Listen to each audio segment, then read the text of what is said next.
Muy buenas tardes a todos nuestros amigos de Bravo por la Red, a la Agencia Informativa Michoacán. Agradecemos este espacio tan importante en el cual nos acompaña el doctor Ciro Artemio Constantino Álvarez.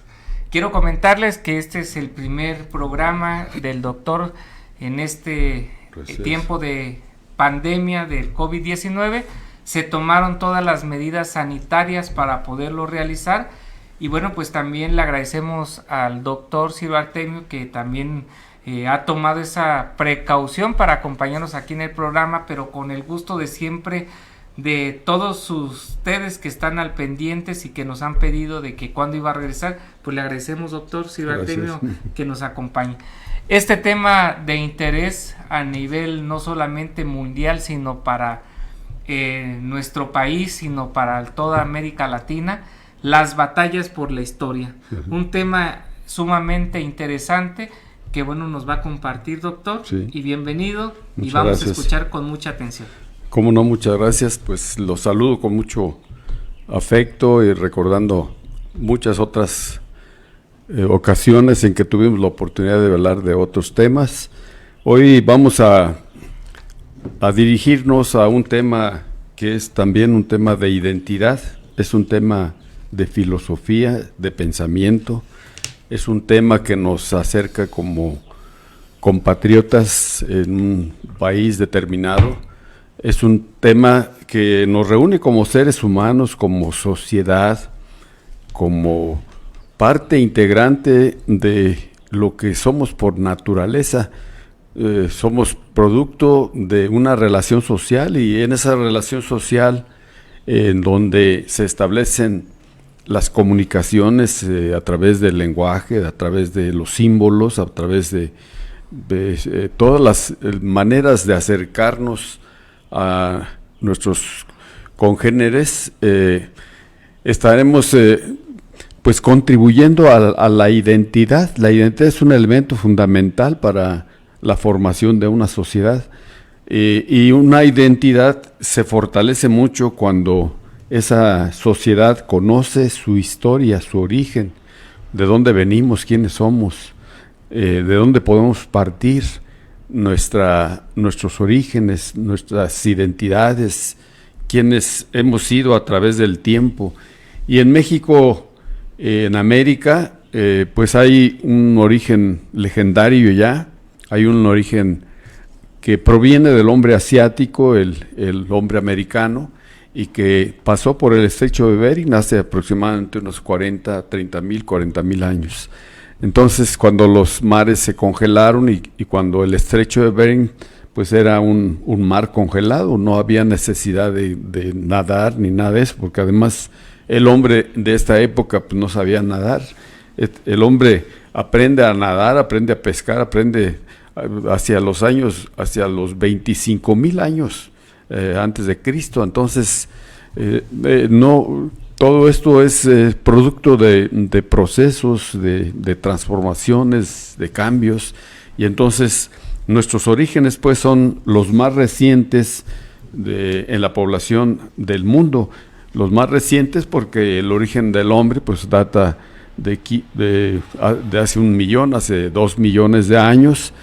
En el Asia, en África es donde está la cuna, precisamente la cuna que da origen al hombre, es la cuna de la humanidad, África, y de ahí se parte hacia todas las direcciones del planeta. Entonces, el origen del hombre en África es un origen pues muy primitivo, tiene todas sus fases cubiertas. El hombre que atraviesa por los distintos momentos de la vida humana desde la época más antigua, ¿verdad?, en donde los hombres andaban siempre errantes de un lugar para otro, eran perfectos migrantes y había familias, ¿verdad?, que en una sola migración pues podía morir un ser familiar o más, y entonces esa identidad que los hacía recorrer caminos y visitar lugares lejanos, les va dando también el acercamiento, la identidad. Y hoy lo pudimos constatar en estos días, ¿verdad?, cuando cuando estuvimos recluidos en nuestras casas o estamos todavía recluidos en nuestras casas, pues nos volvemos a acercar a nuestra propia identidad y tenemos más comunicación en nuestra propia familia, y entonces recuperamos también en estos días muchas cosas importantes, valiosas, que son producto de nuestra cultura, que son producto de lo que somos como especie y de lo que somos como parte de un país, de una nación. Y entonces aquí juega pues una gran importancia el conocimiento de la historia.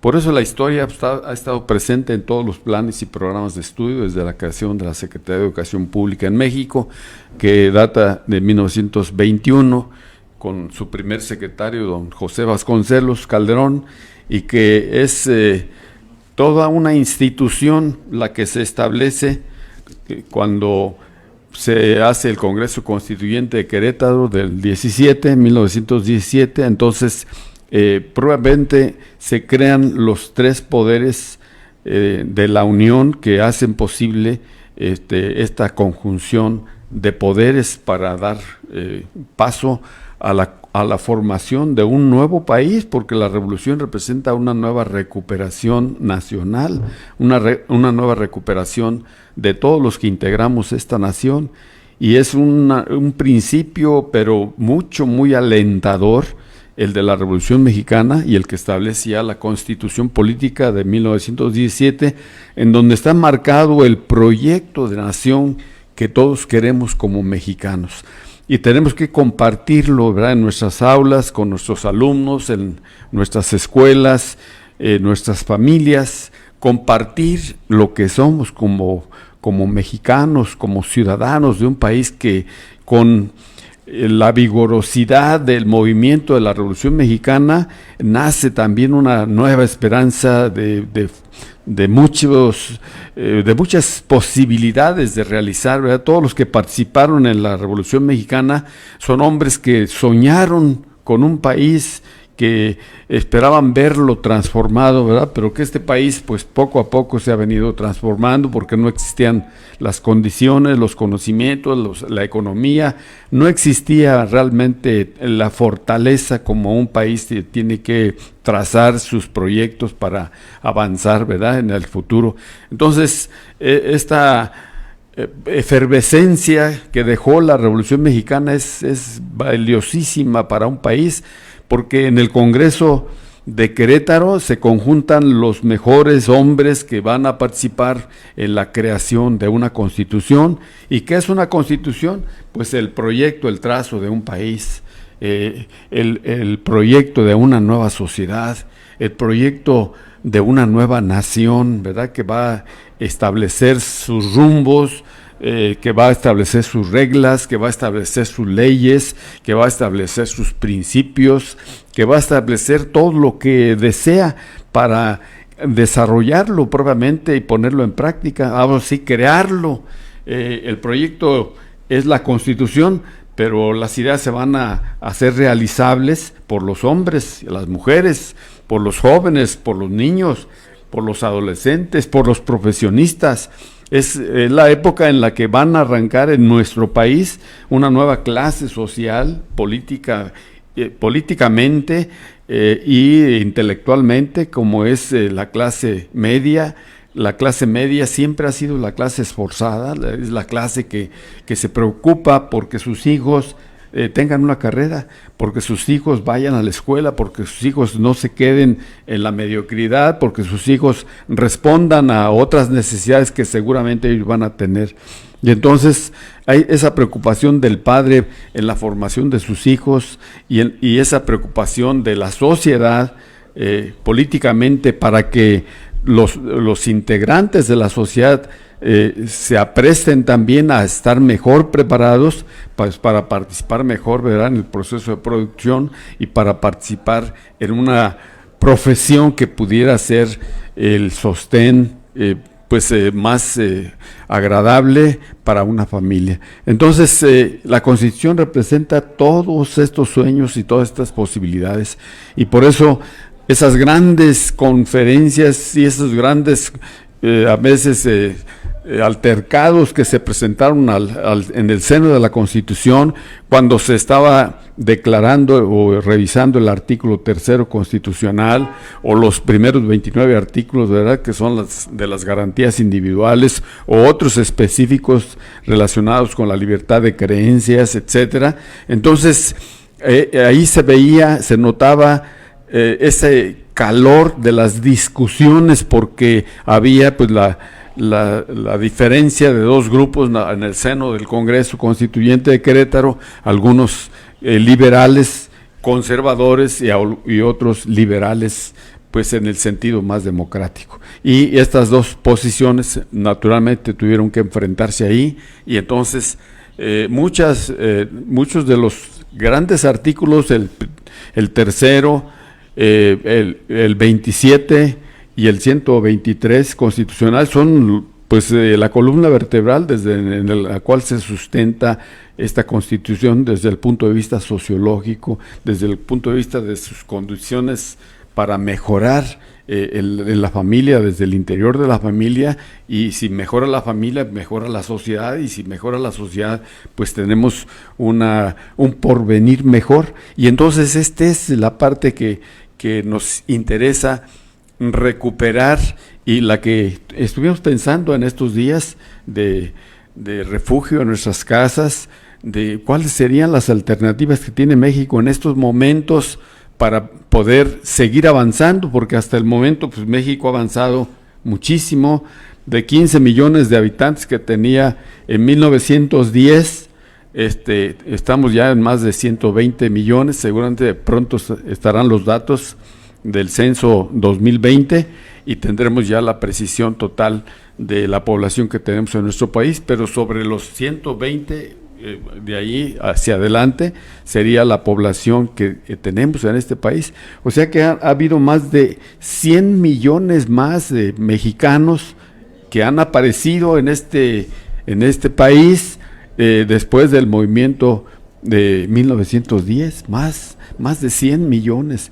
Y los 10 millones o 15 millones que había en 1910, pues recordemos que el 78% eran analfabetos. Entonces, ¿cuál es la calidad de población que se tenía en 1910? Pues era una calidad de cultura, era una calidad baja en economía, era una calidad baja en relación social, era una calidad baja todavía porque no había una gran producción de artistas, de arquitectos, de ingenieros, de todo este tipo de formaciones que son necesarias en una sociedad. Por eso en una sociedad se debe revisar todas las profesiones, porque todas las profesiones son importantes, porque las profesiones que van directamente de la familia a la profesión directamente, pues por ejemplo es la del maestro. El maestro es el que recibe a los niños desde los 6 años de edad, y de los 6 años de edad en adelante pues hay un manantial de posibilidades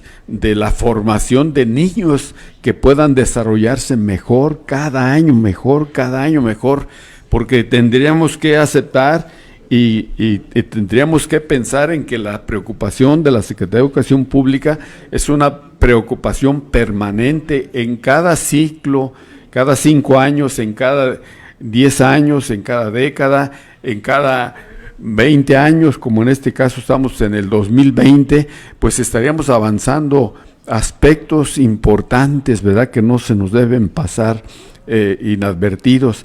Y la educación es un proceso que siempre está en permanente renovación. La educación no puede estar ya fija, establecida, y no puede estar bajo ciertos presupuestos teóricos ya terminados, porque la formación del hombre nunca termina. Así lo estableció ya el propio Aristóteles en el siglo V antes de Cristo, el más sabio de todos los sabios que tuvo Grecia en el siglo V.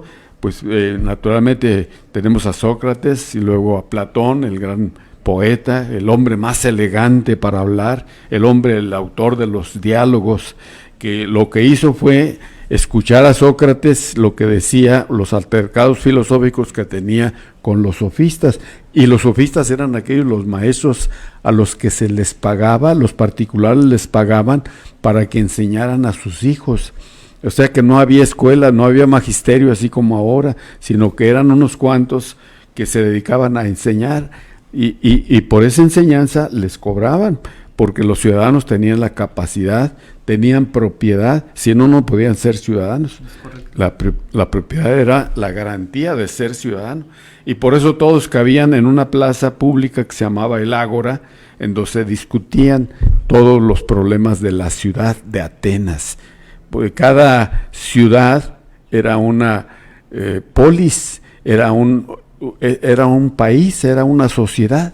Cada ciudad, la ciudad de Atenas era la ciudad más bella de Grecia, era la ciudad donde estaban concentrados los mejores artistas, los mejores poetas, los mejores filósofos, los mejores, pues hasta matemáticos. Pitágoras de Samos era un gran personaje que creó el mundo de las matemáticas. La filosofía pues la creó Sócrates, la lógica la creó Sócrates. Cada una de las disciplinas hay grandes maestros, grandes personajes, y por eso los maestros pues son los multiplicadores de una sociedad, y por eso los maestros en nuestro país han sido reconocidos ya por todos los gobiernos de la República, porque los maestros son los depositarios de la cultura, del saber, de mantener esa actitud hacia la vida, buscando ser cada día mejores personas, mejores ciudadanos, mejores patriotas en el momento en que sean necesarios sus aportaciones y su defensa, ¿verdad?, para este país. Entonces, ¿qué es lo que nos va a unir o seguir uniendo a todos los mexicanos? Pues nos va a seguir uniendo sabiendo todos lo que somos, de dónde venimos, quiénes somos y hacia dónde vamos. O sea, cuál es nuestra identidad. Esa manera de introducción de elementos a veces transculturales que están entrando al país y que van a seguir entrando siempre, que distorsionan de alguna manera la ideología nacional, esa ideología fincada en los ideales de un pueblo, que es el pueblo de México, en la historia del pueblo de México, en el porvenir del pueblo de México. Pues no debemos dejar que se diluya o que se pierda por otras costumbres que en estos momentos están perjudicando a las familias, están haciendo que pierda el rumbo la familia como un elemento celular de la sociedad, la familia que es la familia mexicana, esa familia tradicional que tuvieron nuestros padres que eran muy rígidos en su pedimento del comportamiento de todos, en donde los hijos tenían que ser respetuosos con los ancianos, con las personas mayores, con los inválidos, con los enfermos, etcétera, tenían que ser pues con un espíritu humanitario, sobre todo. Todo eso se enseña, y todo eso lo ha venido enseñando el pueblo de México a nuestras sociedades. Nuestras sociedades que tuvimos la fortuna de nacer por allá en los años 40, para llegar a los años 60, que es un ciclo donde hay un gran movimiento social, político en México. Es un ciclo en el que despierta México, y en el que despierta particularmente una población de México, y esa población de México es la juventud. La juventud empezó a significarse en los años 60. Los años 60 no nada más en México fueron un movimiento de proclamación de que aquí estoy, que yo también tengo derechos, etcétera, ¿verdad? Que fue el grito que unió a los jóvenes en las universidades, en los politécnicos, en los centros de investigación, en la sociedad misma. Y aquí en México tuvo esa gran efervescencia en los años 60. Los años 60 son para México una década de grandes transformaciones, y luego vino la década de los 70 y también grandes transformaciones, y la de los 80 grandes transformaciones, la de los 90 otra gran transformación, hasta terminar inclusive con el socialismo que pues permitió la reapertura del muro de Berlín en 1986, y entonces se acabó aquel sistema socialista, y entonces el mundo se abrió nuevamente a la democracia, el mundo se abrió nuevamente a que la participación del pueblo se hiciera bajo los propios derechos que tenía el pueblo completamente. Y el rumbo del mundo pues está encaminado a seguir sobre este proyecto de la democracia. Ningún otro proyecto ya es el viable. Por eso los grandes pensadores de este siglo, que nace pues del siglo XXI, 2021, es un siglo también donde se va ubicando el pensamiento hacia un nuevo rumbo, ya no de estrictamente capitalismo, ya no de estrictamente socialismo. Ahora vamos bajo el rumbo de una tercera vía. La tercera vía es una propuesta importantísima para las sociedades del presente, para los jóvenes que ahorita están en las escuelas. Va a ser su posibilidad de participar activamente, políticamente, sociológicamente, dentro de lo que son los cambios, las transformaciones de este siglo XX, que están pues pequeños los infantes nacidos en el siglo 2020, que van a tener la posibilidad de que en el 2040 pues sean ya profesionistas, que ya tengan una posibilidad de pensar, de participar, etcétera, pues son los que van a venir a darnos también otro rumbo tal vez, o otra reorientación, otra fuerza política o social o económica, etcétera, para el mundo que estamos viviendo. Entonces, ¿con qué elementos pues podemos integrar esta nación? Pues los elementos son a través del reconocimiento de nuestra historia.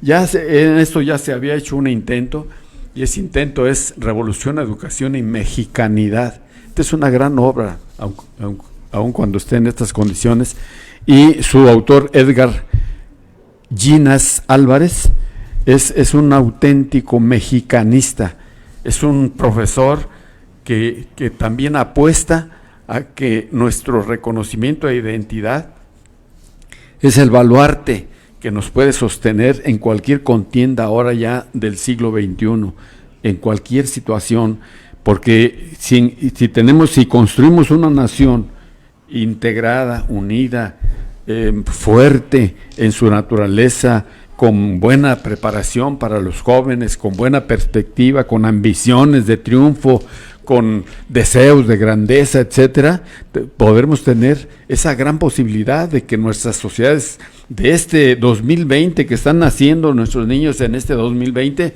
puedan en el 2040 ser otro tipo de sociedad. Y esto lo podemos apostar a través de este proceso transformador, revolucionario que es la educación. Y la educación estará siempre con nosotros. La educación ha estado siempre con nosotros desde nuestros padres, nuestros abuelos. Ahora nuestra educación va a estar con nuestros nietos, con nuestros seguidores de nuestra familia, nuestros hijos, nuestros integrantes que están siendo jóvenes para este futuro, y que eso es buenísimo, estar siendo joven. La mayor parte de la población en México es joven, entonces esta mayor parte de nuestra población tendrá que sumarse para poder lograr pues lo que en aquellos sueños, la revisión histórica que hace el maestro José Manuel Villalpando, que se llama Batallas por la Historia, nos ofrece una revisión que él hace de sus batallas. Sus batallas son los artículos que ha escrito en favor de la historia, sus batallas son los ensayos que ha propuesto, sus batallas son todos esos trabajos intelectuales e históricos que ha publicado en revistas a nivel nacional, internacional, etcétera. Y entonces aquí él organizó este libro, Batallas por la Historia, en los 3 grandes movimientos sociales que ha tenido nuestro país. Todo lo que piensa o pensó, investigó, ha seguido investigando por la independencia.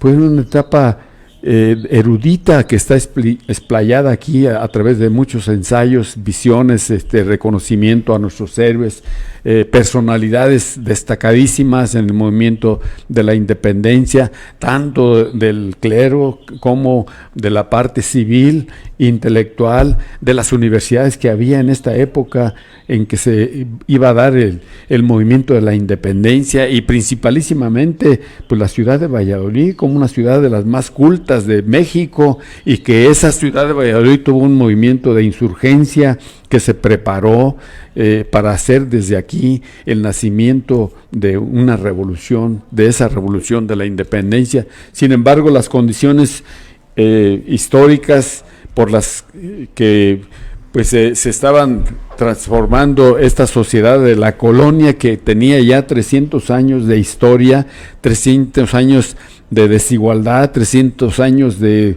una población miserable, una población pobre, una población que no tenía ningún derecho, una población que no podía estudiar, una población que estaba siempre abandonada a la ignorancia, que no sabían leer ni escribir la mayoría de la población. Entonces estas batallas de la historia son fundamentales para poder saber, ¿verdad?, que el rumbo lo tenemos que resolver nosotros, los que poblamos este gran país que es México, este riquísimo país que le dio 300 años de envíos de barcos llenos de oro, de plata, a España, y con ese oro, esa plata, se hicieron todas las guerras que hubo en España contra Francia, contra Inglaterra, contra otros países, y que pues si no ha sido México, ¿con qué recursos hace todas esas luchas el pueblo español, ¿verdad? Y eso lo ha reconocido ya España de muchas maneras, y ha sabido reconocer también que el pueblo de México le brindó durante 300 años pues la participación de más de 60 virreyes, 63 virreyes que gobernaron al país, que estuvieron a partir de este primer virrey que fundó Morelia, el gran virrey de Mendoza, ¿verdad? Que fundó José Antonio de Mendoza, que funda la ciudad de Morelia. Imagínate qué privilegio decirlo aquí en la radio, decir que aquí en Valladolid, estamos en Valladolid, estamos en hoy Morelia en honor de Morelos, en el Congreso, el segundo Congreso después de la independencia, es el que le da el nombre a Morelia de Valladolid, en lugar de Valladolid, Morelia, y a partir de ahí en el 1828, Morelia recibe el nombre de uno de sus hijos más queridos, el revolucionario más completo, el hombre que también fue un buen sacerdote, que tuvo bajo su encargo durante 11 años los curatos de Nocupétaro y Carácuaro en la Tierra Caliente, y que por conocer también esos lugares y haber recorrido por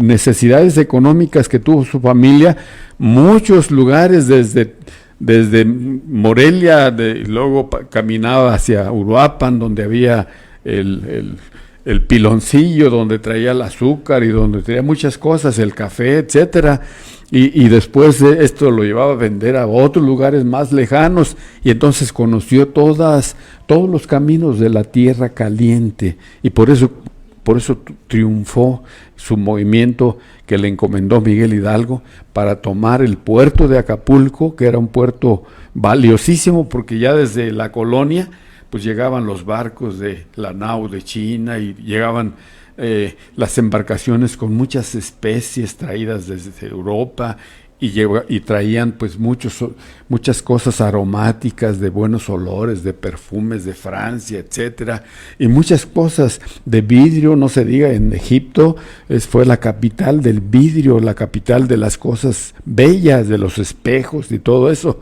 y desde allá se traía de Mesopotamia, de Persia, las alfombras, los candelabros que empezaron a transformar aquí la colonia, y que embellecieron principalmente los templos, ¿verdad? Los templos que se forraron de oro y de plata, en muchas de las iglesias. Todas las ciudades tenían las iglesias necesarias para atender a toda la población.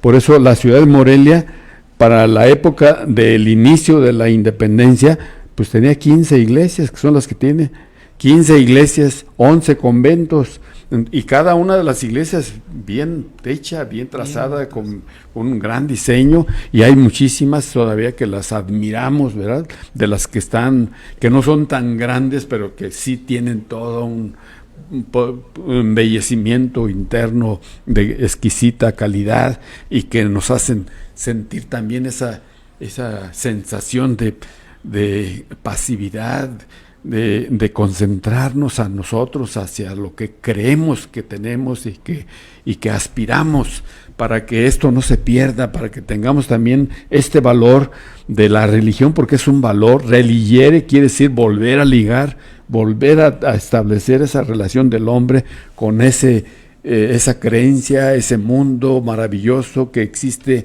pues en muchas formas, en las grandes escrituras, en los grandes documentos, en la Biblia, en los libros antiguos, en tantas cosas en donde se concentra la sabiduría. Es para mí una pues oportunidad de comunicar a nuestros oyentes, ¿verdad?, que la historia ha sido la formadora de este país. Cuando desaparece la historia de los pueblos, desaparece su esencia y desaparece la posibilidad de ser. Los pueblos no pueden vivir sin historia. Los pueblos deben estar hermanados con la historia, reconocer a sus héroes, porque sus héroes son los símbolos de las luchas libertarias que hemos tenido.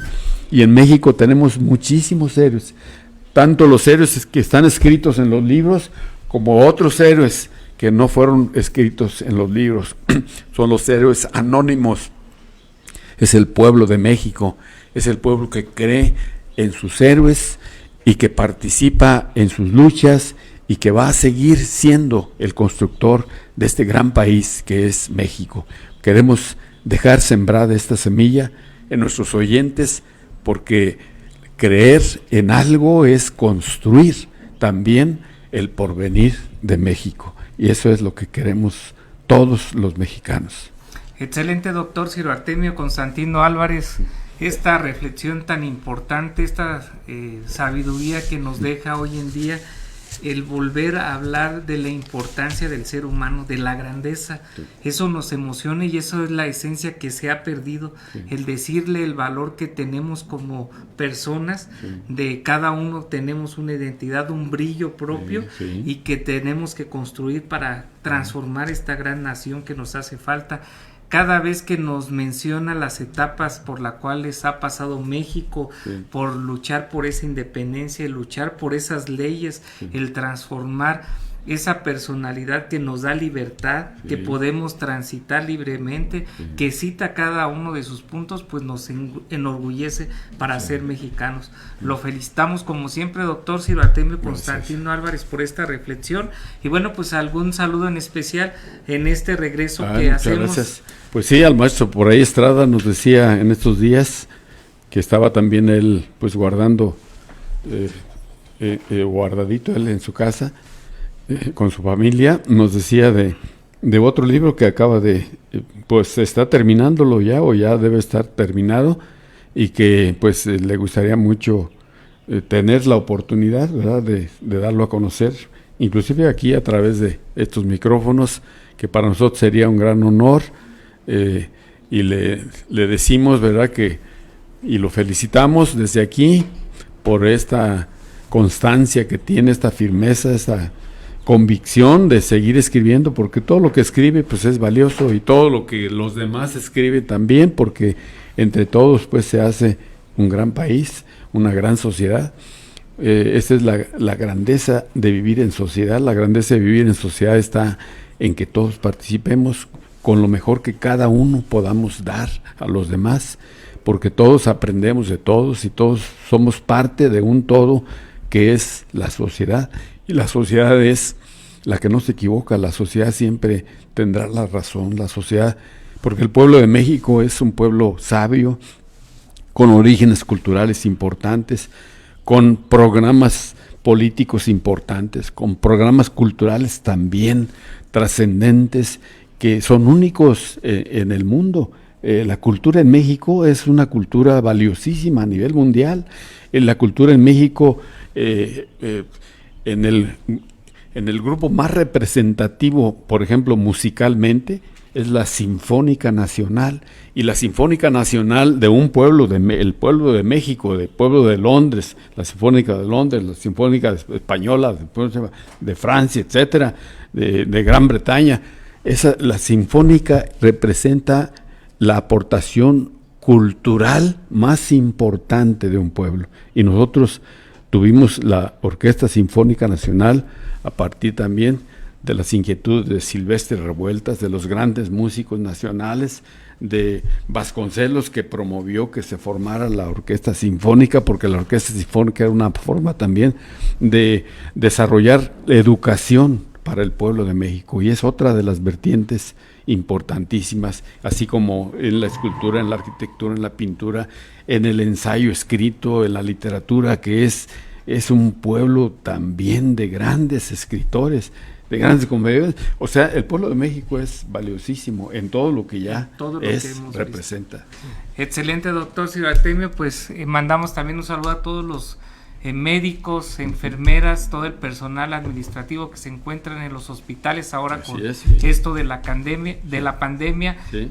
Nuestro afecto, nuestro reconocimiento, que sigan luchando para salvar vidas. Les enviamos un saludo a la familia también del doctor Ciro Artemio Constantino Álvarez, a nuestros amigos que nos ven en Estados Unidos, a Patricia Constantino, a Eduardo Medrano, un gran periodista en Uruapan, a nuestro amigo Eduardo Ceras Campos. También le mandamos un afectuoso saludo a nuestros amigos que nos ven en Jalisco, en Oaxaca, en la Ciudad de México, a todos nuestros amigos de la alcaldía de Álvaro Obregón.